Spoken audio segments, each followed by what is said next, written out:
శ్రీ గురుభ్యో నమః. శ్రీమతే రామానుజాయ నమః. శ్రీవాస్తు ప్రేక్షకులకి నమస్కారం.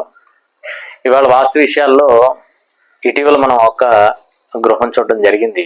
సాధారణంగా ఇంటి చుట్టూ ఖాళీ స్థలం ఉన్నప్పుడు కిందన మనం ప్రహరీ నిర్మాణం చేసుకుంటాం.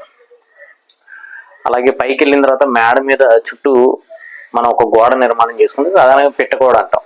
అంటే చుట్టూ కట్టేది ఏదైతే స్లాబ్ వేస్తామో పైన మనం చుట్టూ గోడ కొంతమంది గోడ కట్టకుండా కొంతమంది వదిలేస్తూ ఉంటారు. కానీ సాధ్యమైనంత వరకు ఆ పెట్టుకోవడం అనేది నిర్మాణం చేసుకోవడం అనేది మంచి పద్ధతి. అయితే మనం ఇటీవల చూసిన గృహంలో మేడ మీదకి వెళ్ళిన తర్వాత చక్కగా తూర్పు అంతా పెట్టుకోవడం నిర్మాణం చేశారు. ఏదైతే మెట్లు పారు ఉంటుందో అదంతా చేసి ఈశాన్యం వరకు కొంత చేసుకొని మిగతా అంతా కూడా గోడ నిర్మాణం ఏం చేయకుండా నైరుతిలో కొద్దిగా ఏదైతే మనకి వాటర్ ట్యాంక్ అనేది ఏర్పాటు చేస్తారో ఆ భాగంలో మళ్ళా కొంత గోడ జస్ట్ ఇటు ఒక 3.5 అడుగులు అటు ఒక 4 అడుగులు అట్లా నిర్మాణం చేసి మిగతా అంతా కూడా ఓపెన్గా వదిలేయటం జరిగింది.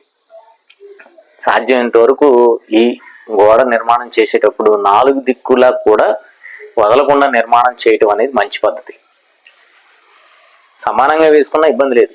4 దిక్కులా కూడా హైట్ అనేది ఇదేం కాదు, 4 దిక్కులా సమానంగా ఉండాలి. తక్కువ ఎక్కువతో సంబంధం. కిందనైతే మాత్రం కొద్దిగా దక్షిణ పడమరలు ఎక్కువ ఉన్నా, తూర్పు ఉత్తరాలు కొద్దిగా తక్కువ ఉన్నా సరిపోతుంది. పైన కట్టేటప్పుడు 4 దిక్కులా కూడా సమానంగా ఉన్న ఆ గోడకి ఇబ్బంది ఏం లేదు.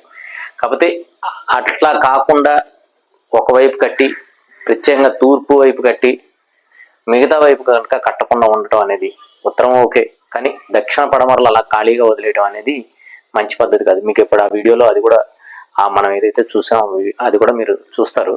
సాధ్యమైనంత వరకు ఎవరన్నా కానీ ఈ విధంగా మేడ మీద వెళ్ళిన తర్వాత ఆ పెట్టగోడ నిర్మాణం అనేది ఈ విధంగా గనక చేసుకుంటే సాధ్యమైనంత వరకు అలా కాకుండా మనకి మిగతా భాగాల్లో కూడా పెట్టగోడ నిర్మాణం చేసుకోవడం అనేది మంచి పద్ధతి. జై శ్రీమన్నారాయణ. వాస్తు సంబంధించి మరిన్ని విశేషాలు తెలుసుకోవడానికి, మీ ఇంటి ప్లానింగ్ మరియు వాస్తు సమస్యలు తెలుసుకోవడానికి మా ఛానల్ సబ్స్క్రైబ్ చేయండి, లైక్ చేయండి, అలాగే షేర్ చేయండి.